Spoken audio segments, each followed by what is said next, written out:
Faça uma jornada emocionante em um mundo mais estranho do que a ficção científica, onde você participa do jogo desobedecendo algumas regras, onde uma nova visão do universo o leva além dos limites da imaginação.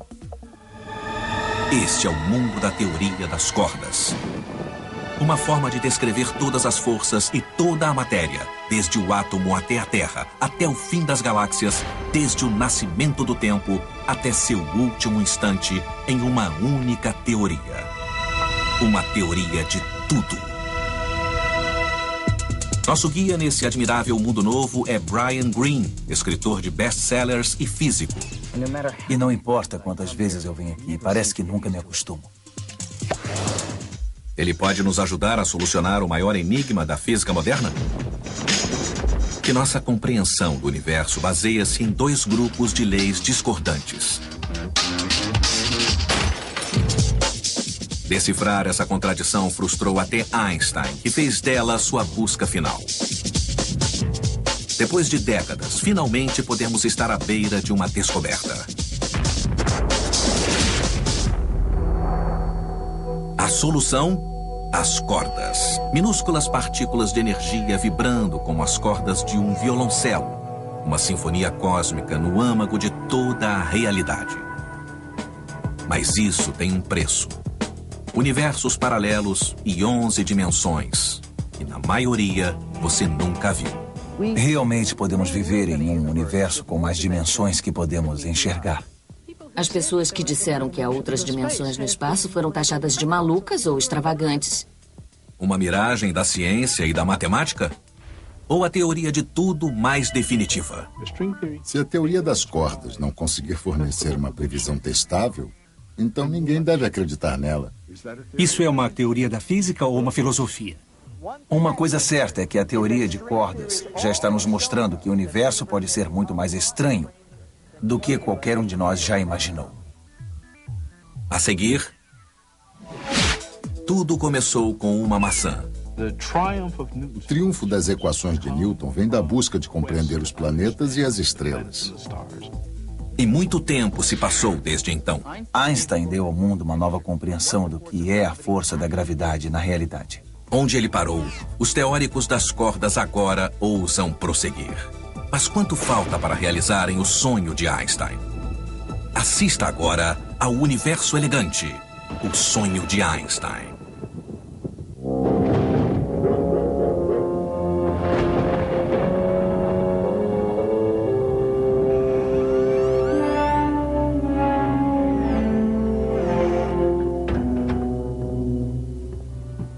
Há 50 anos, essa casa foi cenário de um dos maiores mistérios da ciência moderna.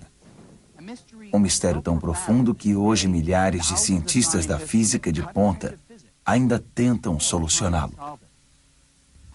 Albert Einstein passou suas últimas 2 décadas nessa casa modesta em Princeton, Nova Jersey. E nesse estúdio de 2 andares, ele buscou incansavelmente uma única teoria, tão poderosa que descreveria todo o funcionamento do universo. Mesmo quando se aproxima o fim da sua vida, Einstein mantinha um bloco à mão, tentando furiosamente conseguir as equações para o que seria conhecido como a teoria de tudo. Convencido de que ele estava perto da descoberta mais importante da história da ciência, Einstein perdeu a vida sem realizar o seu sonho. Agora, quase meio século depois, a meta da unificação de Einstein, combinando todas as leis do universo em apenas uma teoria que engloba tudo, tornou-se o santo graal da física moderna. E pensamos que podemos finalmente conquistar o sonho de Einstein com um grupo de ideias novo e radical chamado Teoria das Cordas. Mas se essa teoria revolucionária estiver certa, teremos um grande choque. A teoria das cordas diz que podemos estar vivendo em um universo onde a realidade se encontra com a ficção científica. Um universo de 11 dimensões, com universos paralelos bem ao lado. Um universo elegante composto inteiramente da música de cordas.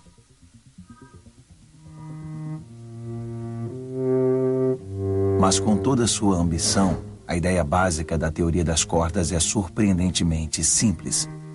Diz que tudo no universo, desde a menor partícula até a estrela mais distante, é composto de um tipo de ingrediente, inimaginavelmente pequeno, vibrando filamentos de energia chamados de cordas.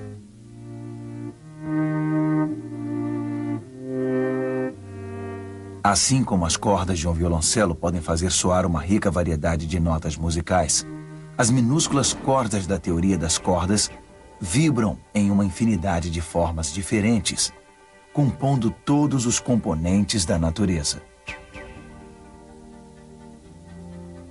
Em outras palavras, o universo é como uma grande sinfonia cósmica, ressoando com todas as várias notas que esses minúsculos elementos vibratórios de energia podem produzir. A teoria das cordas ainda está no seu princípio, mas já está revelando uma imagem do universo radicalmente nova, tão estranha quanto bela. Mas o que nos faz pensar que podemos entender toda a complexidade do universo, que dirá reduzi-la a uma única teoria de tudo? Temos R, mu nu, menos meio G, mu nu R. Você se lembra como é isso? É igual a 8 pi GT mu nu. Vem da variação da ação Einstein-Hilbert e obtemos as equações de campo e esse termo. Você se lembra como se chama? Não. Essa é a curvatura escalar. Esse é o tensor de Ricci. Ainda está mesmo estudando isso? Por mais que você tente, não dá para ensinar física para um cão. Seu cérebro não tem capacidade para compreender. Mas e nós? Como sabemos se temos capacidade de compreender as leis mais profundas do universo? Bom, os físicos de hoje têm certeza de que somos capazes. E estamos começando de onde Einstein parou nessa busca de unificação. A unificação seria a formulação de uma lei que descreve talvez tudo do universo conhecido a partir de uma única ideia, uma equação mestra. E achamos que pode haver essa equação mestra porque, ao longo dos últimos 200 anos, nossa compreensão do universo nos deu uma variedade de explicações, todas indicando um só lugar. Parece que todas convergem para uma ideia que ainda tentamos descobrir. A unificação está onde está. A unificação é o que estamos tentando conseguir. Todo o objetivo da física fundamental é ver mais e mais do fenômeno do mundo em termos de cada vez menos princípios e cada vez mais simples. Como físicos, achamos que se podemos explicar um grande número de fenômenos de uma maneira muito simples, de alguma forma isso é progresso. Há quase um aspecto emocional na forma em que as grandes teorias da física, de certa forma, abrangem uma grande variedade de fenômenos físicos aparentemente diferentes. Então, essa ideia de que devíamos ter o objetivo de unificar nossa compreensão é inerente, essencialmente, a toda a forma pela qual esse tipo de ciência progride. E muito antes de Einstein, a busca de unificação começou com o acidente mais famoso da história da ciência. Diz a história que um dia, em 1665, um jovem estava sentado debaixo de uma árvore, quando de repente ele viu uma maçã cair de cima. E com a queda daquela maçã, Isaac Newton revolucionou nossa compreensão do universo. Em uma proposta audaciosa para seu tempo, Newton proclamou que a força que puxa as maçãs para o solo e a força que mantém a Lua em órbita em volta da Terra eram, na realidade, a mesma. Com uma maçã caída, Newton unificou o céu e a Terra em uma única teoria, que ele chamou de gravidade. A unificação do celeste com o terrestre. As mesmas leis que governam os planetas e seus movimentos governam as marés e a queda das frutas aqui na Terra. Era uma unificação fantástica da nossa compreensão da natureza. A gravidade foi a primeira força a ser compreendida cientificamente, embora mais 3 se seguissem depois. E embora Newton tenha descoberto essa lei da gravidade há mais de 300 anos, suas equações descrevendo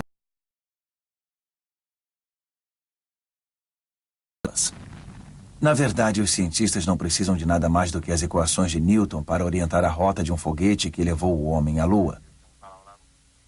11, aqui é Houston. No entanto, houve um problema. Enquanto suas leis descreviam a força da gravidade com grande precisão, Newton guardava um grande segredo.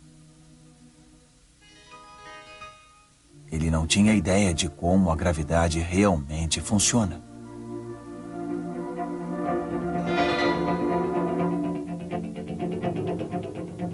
Por quase 250 anos, os cientistas se contentaram em se esquivar quando confrontados com esse mistério. Mas no início do século XX, um funcionário desconhecido, que trabalhava na agência de patentes da Suíça, mudaria tudo isso.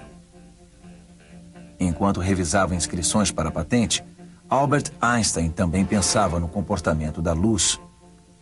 E Einstein não sabia que suas contemplações sobre a luz o levariam a solucionar o mistério de Newton do que é a gravidade. Aos 26 anos, Einstein fez uma descoberta surpreendente de que a velocidade da luz é um tipo de limite de velocidade cósmico. Uma velocidade que nada no universo pode exceder. Mas assim que o jovem Einstein publicou essa ideia, ele se encontrou confrontando o pai da gravidade.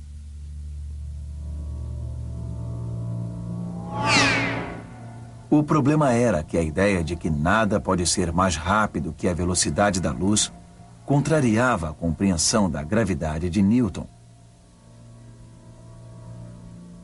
Para compreender esse conflito, precisamos fazer algumas experiências. E para começar, vamos criar uma catástrofe cósmica. Imagine que de repente, e sem nenhum aviso, o Sol se vaporiza e desaparece completamente. Agora vamos repetir essa catástrofe e ver que efeito teria nos planetas, segundo Newton. A teoria de Newton prediz que com a destruição do Sol, os planetas sairiam imediatamente de suas órbitas, indo para o espaço.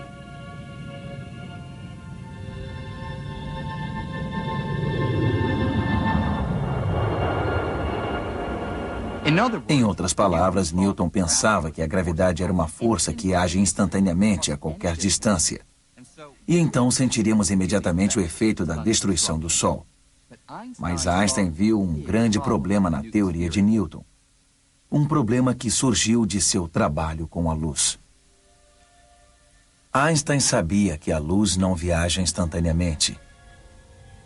Na verdade, leva 8 minutos para os raios de sol viajarem 150 milhões de quilômetros até a Terra. E considerando que ele mostrou que nada, nem mesmo a gravidade, pode viajar mais rápido do que a luz, como a Terra poderia sair da órbita antes que a escuridão, resultante do desaparecimento do Sol, alcançasse nossos olhos?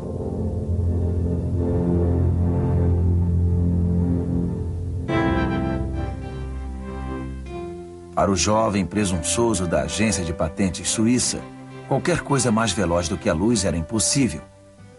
E, portanto, a compreensão de Newton de 250 anos da gravidade estava errada. Se Newton estivesse errado, então por que os planetas ficam no lugar? Porque lembre-se, o triunfo das equações de Newton vem da busca de compreender os planetas e as estrelas, e particularmente o problema do porquê os planetas têm as órbitas que têm. E com as equações de Newton, você pode calcular a maneira que os planetas se moverão. Einstein tinha que resolver esse dilema. Com quase 30 anos de idade, Einstein tinha de criar uma nova compreensão do universo. na qual a gravidade não excede o limite de velocidade cósmico. Ainda trabalhando de dia na agência de patentes, ele embarcou em uma busca solitária para resolver esse mistério. Depois de quase 10 anos quebrando a cabeça, ele descobriu a resposta em uma nova forma de unificação. Einstein chegou a pensar nas 3 dimensões do espaço e na única dimensão do tempo como ligados em uma única estrutura de espaço-tempo.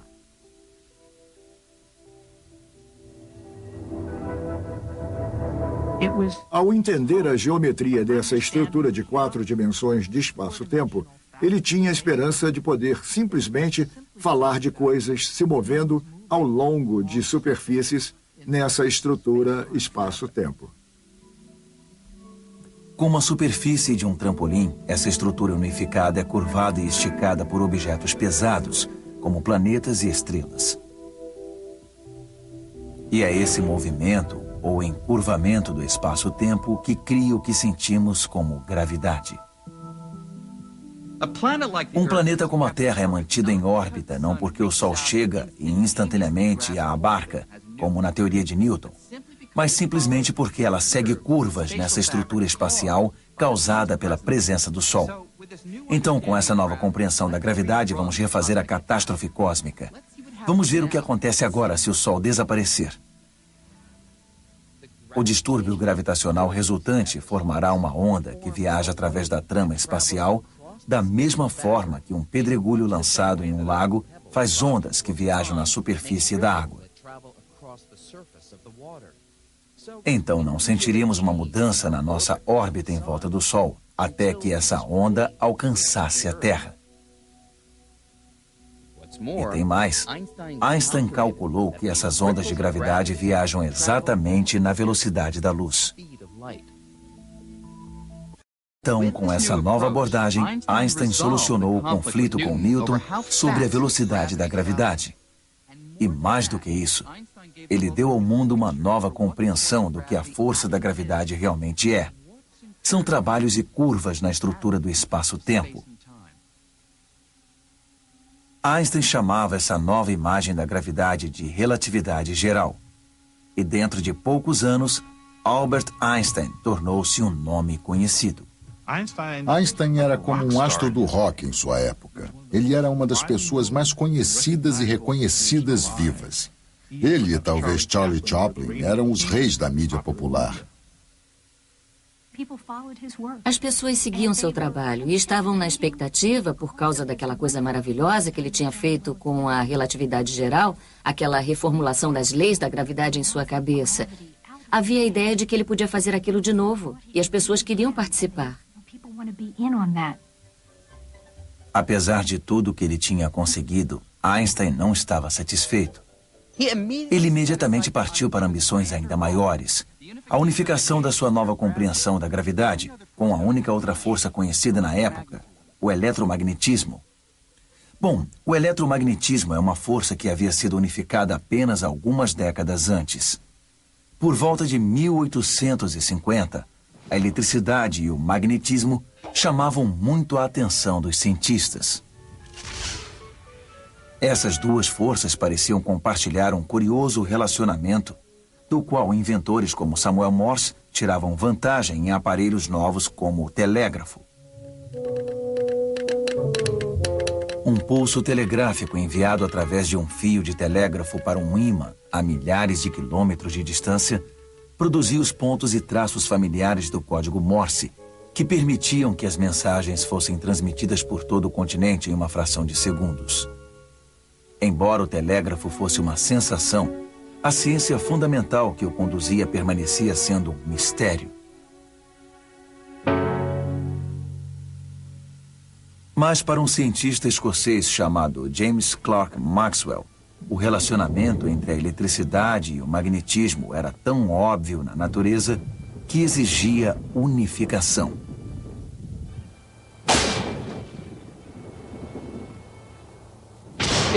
Se você já ficou no topo de uma montanha durante uma tempestade, vai ter ideia de como a eletricidade e o magnetismo estão intimamente ligados. Quando uma corrente de partículas eletricamente carregadas flui como em um raio, ela cria um campo magnético e você pode ver provas disso em uma bússola.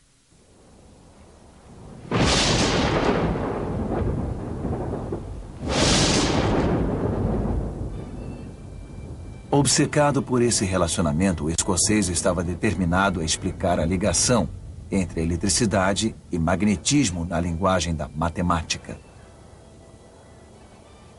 Lançando nova luz no assunto, Maxwell elaborou um grupo de 4 elegantes equações matemáticas que unificaram a eletricidade e o magnetismo em uma única força chamada eletromagnetismo. E como Isaac Newton antes dele, a unificação de Maxwell levou a ciência um passo mais perto de descobrir o código do universo. Foi uma coisa realmente notável que esses diferentes fenômenos estavam realmente ligados dessa forma. E é outro exemplo de diversos fenômenos vindos de uma única estrutura fundamental ou um único princípio fundamental. Imagine que tudo em que você pode pensar que tem a ver com eletricidade e magnetismo possa ser escrito em 4 equações muito simples. Não é incrível? Não é surpreendente? Chamo isso de elegante.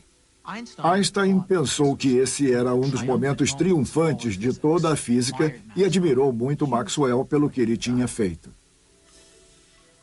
Cerca de 50 anos depois que Maxwell unificou a eletricidade e o magnetismo, Einstein tinha confiança de que se ele pudesse unificar sua nova teoria da gravidade com o eletromagnetismo de Maxwell, ele conseguiria formular uma equação mestra que pudesse descrever tudo, o universo inteiro.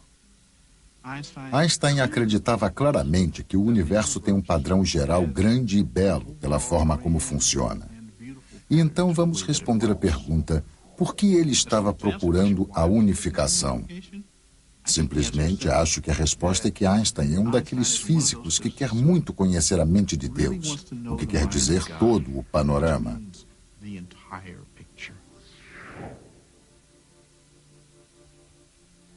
Hoje esse é o objetivo da teoria de cordas: unificar nossa compreensão de tudo, desde o nascimento do universo até a majestosa espiral das galáxias, em apenas um grupo de princípios, uma equação mestra.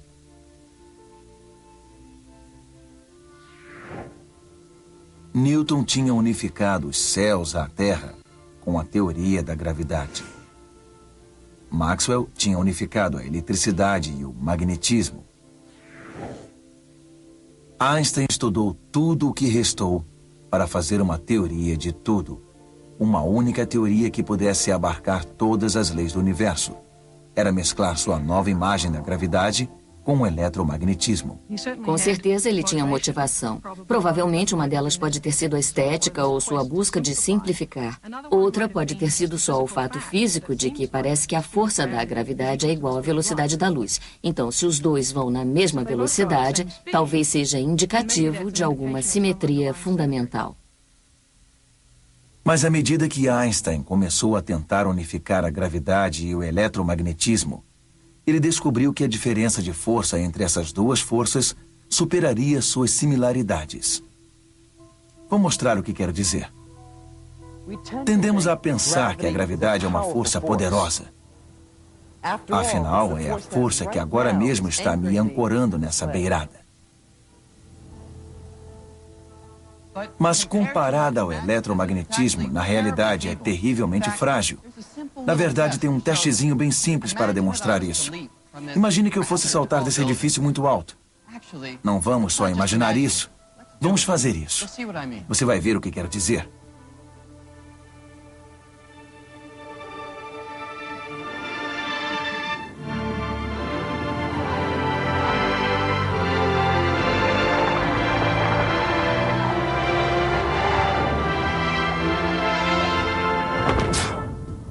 Bom, é claro que eu teria me espatifado, mas a questão importante é: o que me impede de arrebentar a calçada e de ir para o centro da Terra? Bom, por mais estranho que pareça, a resposta é o eletromagnetismo.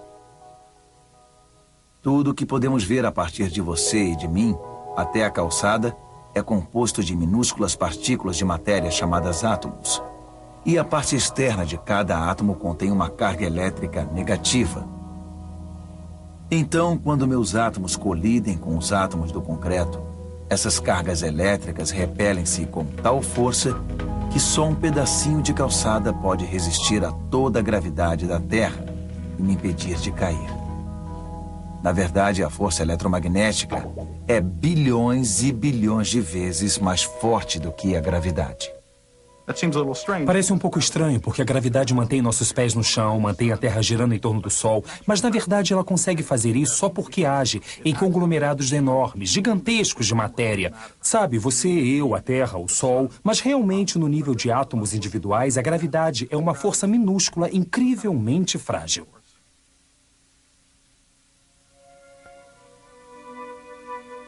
Seria uma batalha penosa para Einstein unificar essas duas forças de forças extremamente diferentes. E para piorar a coisa, ele mal tinha começado quando mudanças drásticas no mundo da física o deixariam para trás. Einstein tinha conquistado tanta coisa até cerca de 1920 que ele, naturalmente, esperava poder continuar a fazer os mesmos jogos teóricos, assim como conseguir grandes coisas. E ele não podia.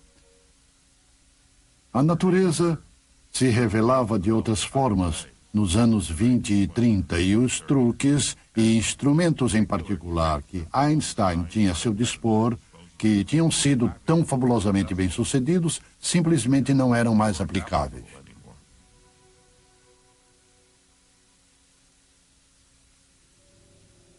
Nos anos 20, um grupo de jovens cientistas tirou os holofotes de Einstein quando surgiu uma nova forma nova e diferente de pensar na física.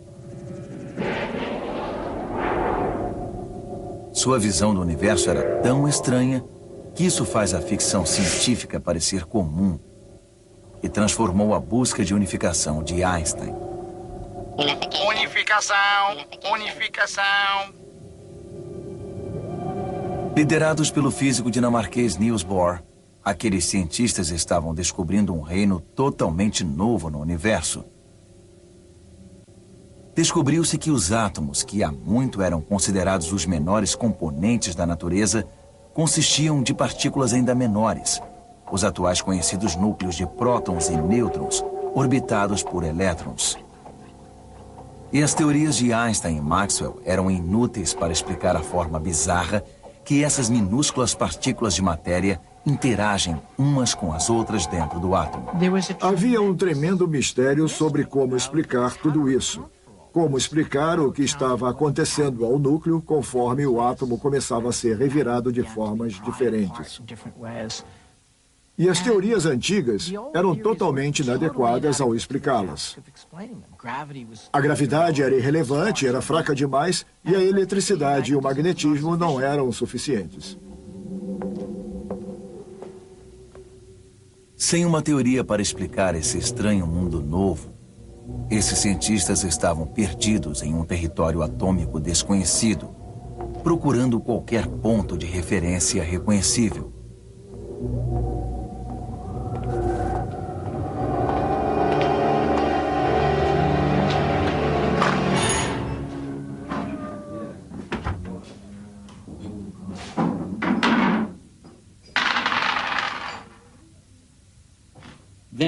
Então, no final dos anos 20, tudo isso mudou. Durante aqueles anos, os físicos desenvolveram uma nova teoria chamada mecânica quântica. E ela era capaz de descrever o reino microscópico com grande sucesso. Mas a questão é a seguinte: a mecânica quântica era uma teoria tão radical que modificava totalmente todas as formas anteriores de ver o universo.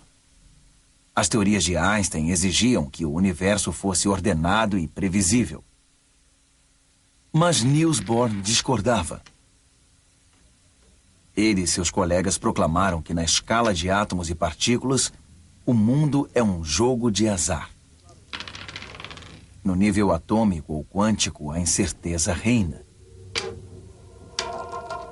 O melhor que você pode fazer, segundo a mecânica quântica, é prever a chance ou probabilidade de um resultado ou outro. E essa estranha ideia, obrigado, abriu a porta para uma nova imagem inquietante da realidade.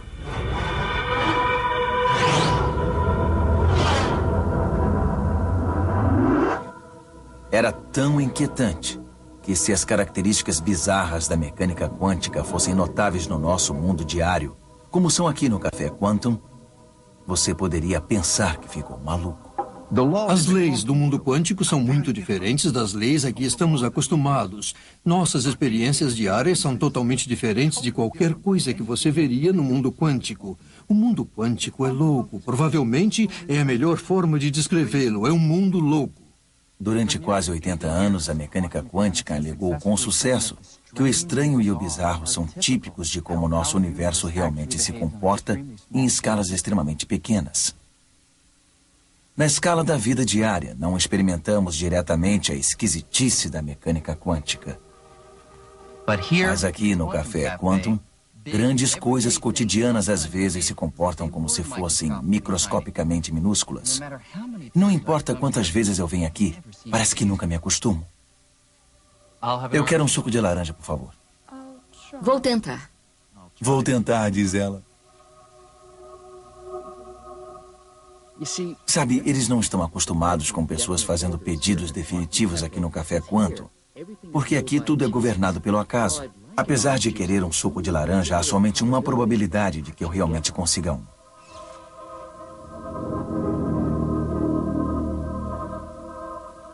E não há motivo para ficar decepcionado com um resultado em específico ou outro, porque a mecânica quântica sugere que cada uma das possibilidades, como obter um suco amarelo ou vermelho, pode realmente acontecer. Por acaso elas acontecem em universos paralelos ao nosso universo, que parecem tão reais para seus habitantes como o nosso universo parece para nós. Se há 1000 possibilidades e a mecânica quântica não pode dizer com certeza qual das 1000 será, então todas as 1000 acontecerão.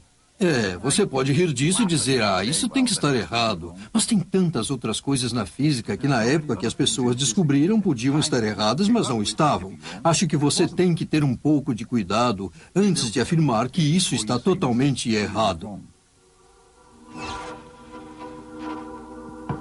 E mesmo no nosso próprio universo, a mecânica quântica diz que tem uma possibilidade de que as coisas que normalmente achamos impossíveis podem realmente acontecer. Por exemplo, tem uma chance de que partículas podem passar através de paredes ou barreiras que parecem impenetráveis para você ou para mim. Tem até uma chance de eu poder passar através de uma coisa sólida como uma parede. Os cálculos quânticos mostram que a probabilidade disso acontecer no mundo cotidiano é tão pequena que eu precisaria continuar a adentrar a parede por quase uma eternidade antes de ter uma chance razoável de ser bem-sucedido. Mas aqui esse tipo de coisa acontece o tempo todo. Você precisa aprender a deixar de lado essas suposições que tem sobre o mundo para compreender a mecânica quântica. No meu âmago, nas minhas entranhas, eu sinto como se tivesse uma compreensão profunda e intuitiva da mecânica quântica? Não. E nem Einstein tinha. Ele nunca perdeu a fé de que o universo se comporta de certa forma previsível. A ideia de que tudo o que podemos fazer é calcular as probabilidades de que as coisas acabem de um jeito ou de outro era uma coisa a que Einstein resistia profundamente. A mecânica quântica diz que você não pode saber ao certo o resultado de nenhuma experiência. Só se pode designar uma determinada probabilidade ao resultado de qualquer experiência. E isso desagradava muito a Einstein. Ele dizia, Deus não joga dados. No entanto, uma experiência após outra mostrou que Einstein estava errado e que a mecânica quântica realmente descreve como o mundo funciona no nível subatômico. Então, a mecânica quântica não é um luxo, uma coisa com a qual você pode ficar sem. Quer dizer, por que a água é como é? Por que a luz atravessa direto a água? Por que ela é transparente? Por que outras coisas não são transparentes? Como as moléculas se formam? Por que elas reagem da forma como reagem? O momento em que você quer entender qualquer coisa em um nível atômico, por mais não intuitivo que seja, nesse momento você só pode fazer progresso com a mecânica quântica. A mecânica quântica é fantasticamente precisa. Nunca houve uma previsão da mecânica quântica que tenha contradito uma observação. Nunca. Lá pelos anos 30, a busca de unificação de Einstein estava em dificuldades, enquanto que a mecânica quântica estava revelando os segredos do átomo. Os cientistas descobriram que a gravidade e o eletromagnetismo não são as únicas forças que governam o universo. Sondando a estrutura do átomo, eles descobriram mais duas forças. Uma, apelidada de força nuclear forte, age como uma supercola, contendo o núcleo de todo o átomo, ligando prótons e nêutrons. E outra, chamada força nuclear fraca, permite que os nêutrons se transformem em prótons, emitindo radiação nesse processo. No nível quântico, a força com a qual mais estamos familiarizados, a da gravidade, foi completamente ofuscada pelo eletromagnetismo e por suas duas novas forças. As forças forte e fraca podem parecer obscuras, mas em pelo menos um sentido, todos somos muito conscientes de sua força. Às 5h29 da manhã de 16 de julho de 1945, essa força foi revelada por um ato que mudaria o curso da história. No meio do deserto do Novo México, no alto de uma torre de aço, cerca de 300 metros acima do topo desse monumento, a primeira bomba atômica foi detonada. Ela tinha apenas 1,5 metros de diâmetro, mas essa bomba continha uma força equivalente a 20 mil toneladas de TNT.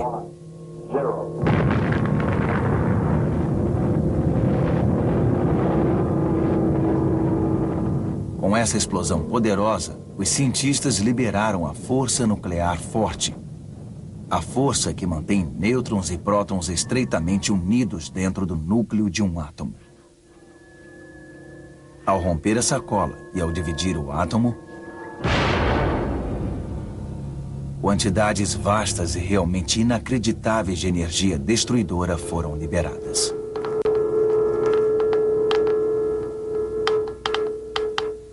Ainda podemos detectar restos daquela explosão através da outra força nuclear, a força nuclear fraca, porque é responsável pela radioatividade.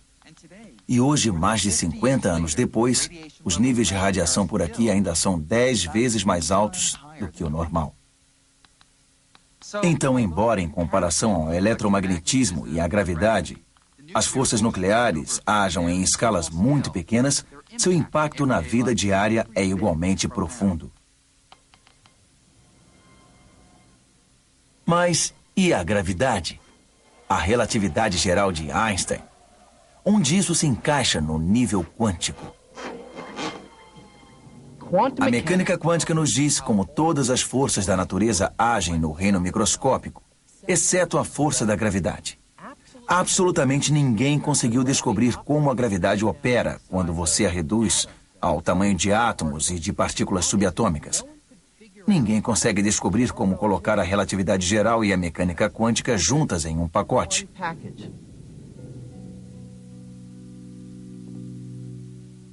Durante décadas, todas as tentativas de descrever a força da gravidade na mesma linguagem das outras forças, a linguagem da mecânica quântica, foram desastrosas. Se você tentar colocar essas duas partes da matemática juntas, elas não coexistem pacificamente. Você obtém respostas de que as probabilidades do evento que você está observando são infinitas. Bobagem, não é profundo, é só bobagem. É muito irônico, porque foi a primeira força que realmente foi compreendida de uma forma decente, quantitativa. Mas ainda permanece separada e muito diferente das outras. As leis da natureza devem se aplicar em todas as partes. As leis de Einstein devem se aplicar em todas as partes. E as leis da mecânica quântica devem se aplicar em todas as partes. Bom, não dá para ter duas partes separadas.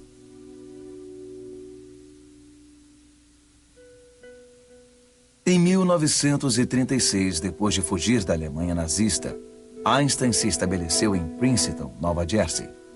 Trabalhando sozinho, ele continuou obstinadamente a busca que havia começado mais de uma década antes, para unir a gravidade e o eletromagnetismo.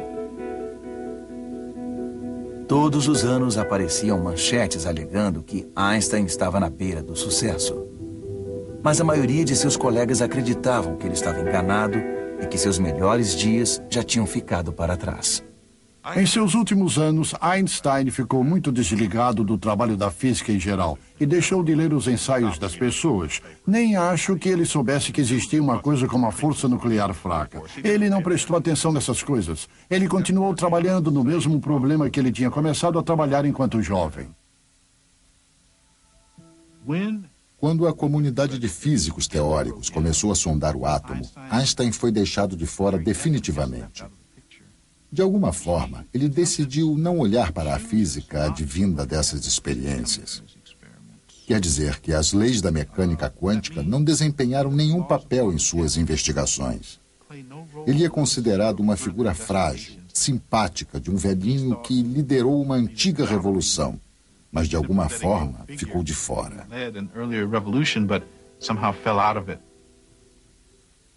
É como se um general que era mestre de cavalaria, que tinha conquistado grandes coisas como comandante no início da Primeira Guerra Mundial, tentasse trazer a cavalaria montada para enfrentar arame farpado, trincheiras e metralhadoras do outro lado.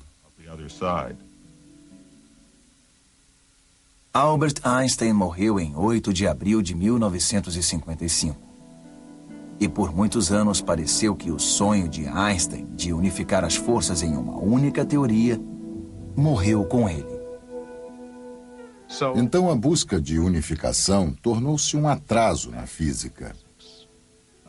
Na época da morte de Einstein, nos anos 50, quase nenhum físico sério estava engajado nessa busca de unificação.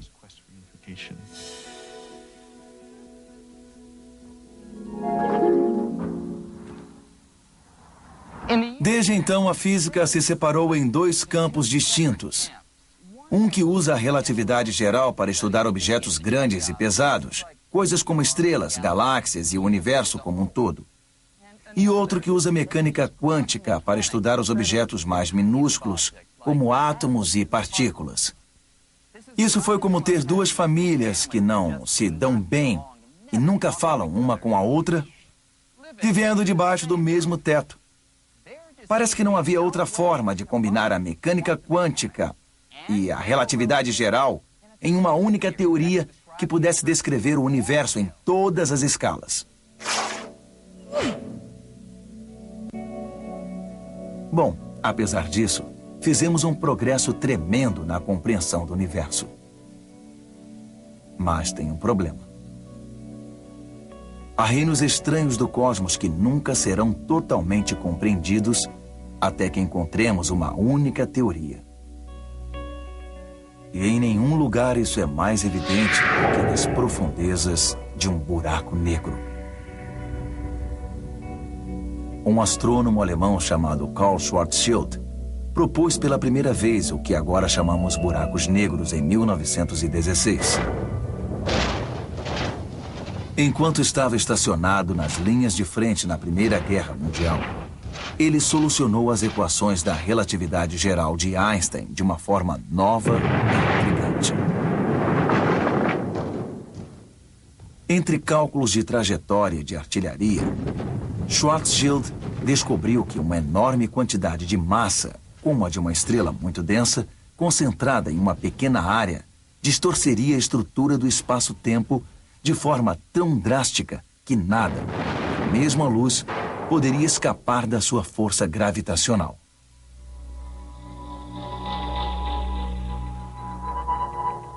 Durante décadas, os físicos ficaram céticos de que os cálculos de Schwarzschild não passavam de teoria. Mas hoje, telescópios de satélites, sondando as profundezas do espaço, estão descobrindo regiões com enorme força gravitacional, que a maioria dos cientistas acredita serem buracos negros. A teoria de Schwarzschild parece agora ser realidade. Então aqui está a questão. Se você está tentando descobrir o que acontece nas profundezas de um buraco negro, onde uma estrela inteira é reduzida a um ponto minúsculo, você usa a relatividade geral porque a estrela é incrivelmente pesada? Ou a mecânica quântica, porque é incrivelmente minúscula? Ah, esse é o problema. Já que o centro de um buraco negro é tanto minúsculo quanto pesado, você não pode evitar usar as duas teorias ao mesmo tempo. E quando tentamos colocar as duas teorias juntas no reino dos buracos negros, elas conflitam, não dá certo. Fazem previsões sem sentido e o universo não é sem sentido. Ele tem de fazer sentido. A mecânica quântica funciona muito bem para coisas pequenas e a relatividade geral funciona bem para as estrelas e galáxias.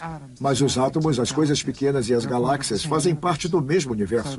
Então tem de haver alguma descrição que se aplica a tudo. Não podemos ter uma para átomos e uma para as estrelas. Agora, com a teoria das cordas, pensamos que podemos ter descoberto um meio de unir nossa teoria do grande e nossa teoria do pequeno e fazer sentido do universo em todas as escalas e todos os lugares. Em vez de uma infinidade de partículas diminutas, a teoria das cordas proclama que tudo no universo, todas as forças e toda a matéria, são compostas de um único ingrediente: minúsculos filamentos vibrantes de energia, conhecidos como cordas.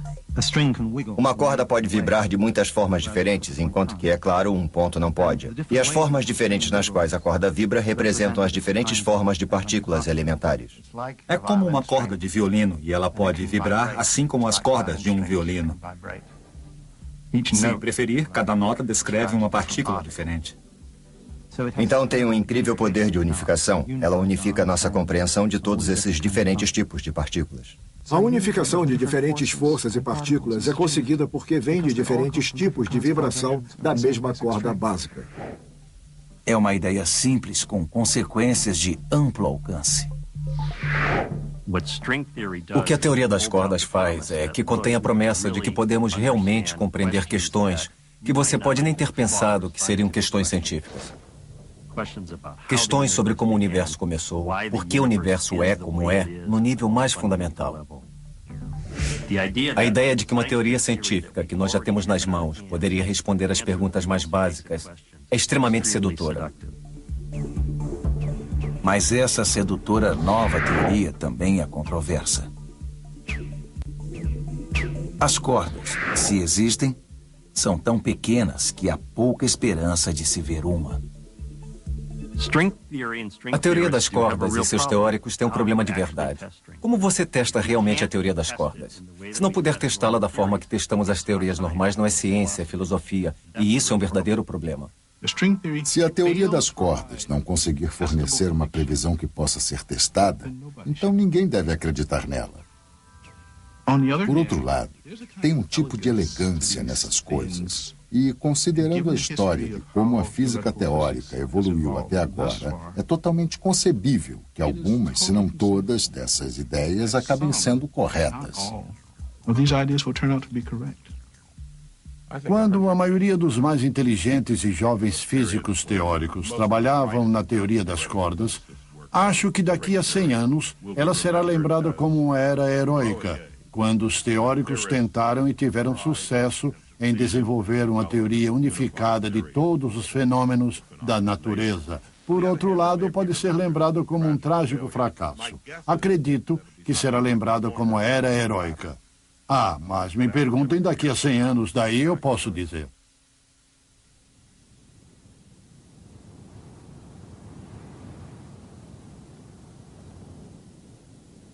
Nossa compreensão do universo se modificou tremendamente nos 3 últimos séculos. Considere isso.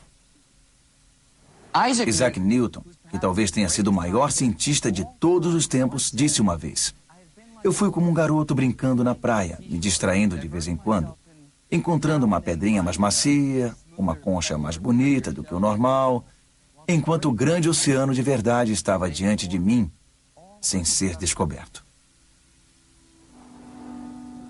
E, no entanto, 250 anos depois, Albert Einstein, que foi o verdadeiro sucessor de Newton, conseguiu sugerir seriamente que esse vasto oceano, todas as leis da natureza, poderiam ser reduzidos a poucas ideias fundamentais, expressadas por alguns poucos símbolos matemáticos. E hoje, meio século depois da morte de Einstein, podemos finalmente estar prestes a realizar seu sonho de unificação com a teoria das cordas.